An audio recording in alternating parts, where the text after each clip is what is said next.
Putangin na mo ka, Robin Padilla, putangin na mo ka, bobo, inutil, bastardo, illiterate, putangin na mo, Robin Padilla, Siguro magtataka kayo kung paano nakapasok ito dito sa ating munting channel.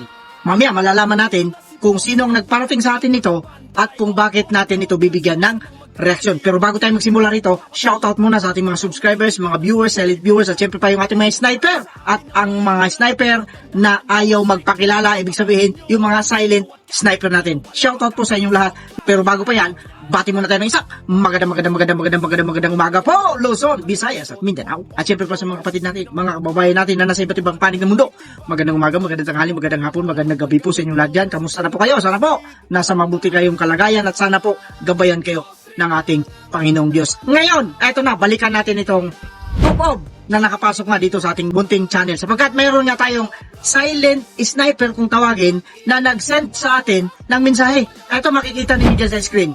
Basahin natin. Sabi niya rito, magandang araw po, Boss Rick. Lagi akong nanonood sa mga video mo. Kaya gumaya ako sa mga sniper mo. Kaso, natatakot ako at ayaw ko po sana makita ang pangalan ko. Pwede po ba, Boss Rick? Ito po ang video. Galit na galit kay Senator Robin. Sana po mabigyan nyo rin ng reaksyon itong tao na ito. Salamat po. Abangan ko po. Noted and granted po, boss, ang iyong kahilingan. Kaya nakita ninyo, hindi na natin pinakita yung kanyang pangalan para sabi niya nga, nahihiya or natatakot siya na malaman yung kanyang pangalan. Ganun pa man, maraming salamat po. Ako na po ang bahala rito sa inyong mga sinasabi. Ngayon, panoorin muna natin yung video na ito. Bakit nagkaganito ito? Sa napanood natin doon sa unahan, galit na galit kay Senator Robin Padilla. Kung bibilangin mo yung kanyang mura, napakarami. Eto, panoorin natin yung buong video.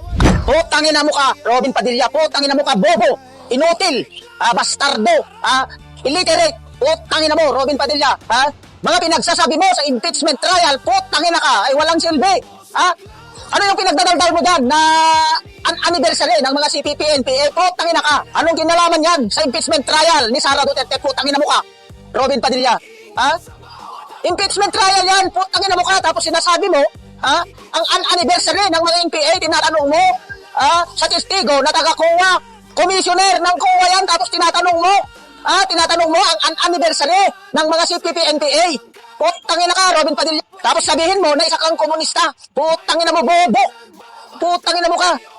Panlilihis sa impeachment trial ang ginagawa mo. Tangin na mo. Dahil sa kabubuhan mo. Grabe yung galit niya kay Senator Robin Padilla. Kung bibilangin natin yung kanyang mga mura, hindi ko mabilang sa mga daliri ko. Pero ang tanong natin dito, bakit galit na galit kay Senator Robin Padilla? Unang-una, bago ako magbigay ng reaksyon at opinyon, hindi ko po kilala itong tao na ito. Hindi pa po sumagi sa newsfeed ko itong tao na ito at nagpapasalamat po ako sa iyo. Boss, alam mo na kung sino ka at ipinaabot mo ito dito sa ating munting channel. Ngayon, ito na yung reaksyon ko. Unang-una, galit na galit kay Senator Robin Padilla. Ang dami niyang sinabi pero wala siyang sinabi. Sa totoo lang, ito yung tanong ko sa iyong ob ka. Ano ba ang ginawa sa iyo ni Senator Robin Padilla? Bakit nagpupuputok yung butsi mo? Unang-una, senador yan. Ibinoto yan ng milyon-milyong Pilipino. Samantalang ikaw or kayo, ilang piraso lang kayo. Ang sarap ninyo pag-uumpugin, mga ob kayo. Tapos ngayon, galit na galit ka. Sinabihan mo pang illiterate. Boy, paliwanag ko lang sa'yo. Naintindihan mo ba yung sinasabi mong illiterate? Baka ikaw ang illiterate ob ka. Si Senator Robin Padilla po ay nagtapos bilang Bachelor of Science in Criminology, kung saan doon din po nag-aral ang inyong lingkod sa eskwelahan na pinagtapusan ni Senator Robin Padilla. Kaya ngayon pa lang masasabi ko sa iyong ob ka. Hindi ko alam kung bakit galit na galit ka. Siguro gusto mo lang magpasikat. Siguro gusto mong kumita, gusto mong mag-viral dito sa social media. Kasi ganito yan mga kapatid, mga kabarangay at mga boss. Pag gusto mong mag-viral dito sa social media, gawin mo ang lahat ng paninira sa isang tao. Kahit sino pa yan, kahit senador pa yan, kahit sinong Poncio Pilato, gawin mo, magbabiral ka. Kagaya ng ginawa ditong isang asong ulol na ang sarap pag-umpugin itong mga umpog na ito.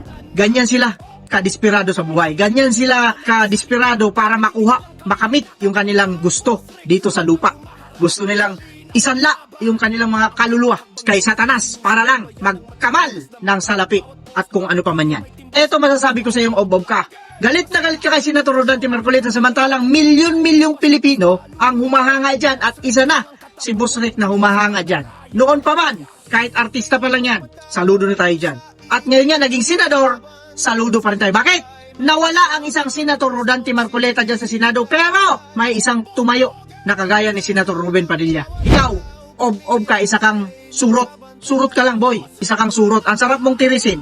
Kayong dalawa ni Pepan nyo, gusto niyo magkita-kita tayong tatlo, pag-uumpugin ko mga ubob kayo. Mga ubob kayo.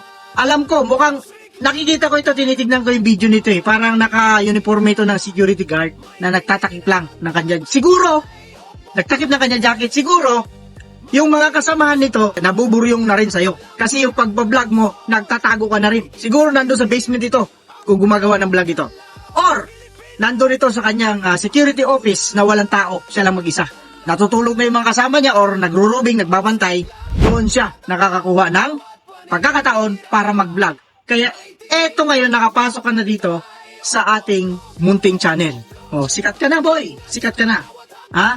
Pasisikatin pa kitang ob ka. Muli, maraming salamat po doon sa nagbigay sa atin ng impormasyon at tinatawag nating silent sniper. At doon pa po sa mga gustong magbigay ng impormasyon, mag-message lang po kayo dito sa ating munting channel at ako na po ang bahala dyan. I-comment ninyo kung ano naman ang masasabi ninyo. Pero kung bago pa kayo rito sa ating munting channel, pindutin nyo na yung kulay pula. Kanina pa yung kulay pula na umiilaw dyan. Pindutin nyo na para mas marami, mas masaya. With that, kagaya ng sinasabi natin dito, mag-iingat po tayong lahat. Pura lang sa mga taong ob Pilipinas, ano na?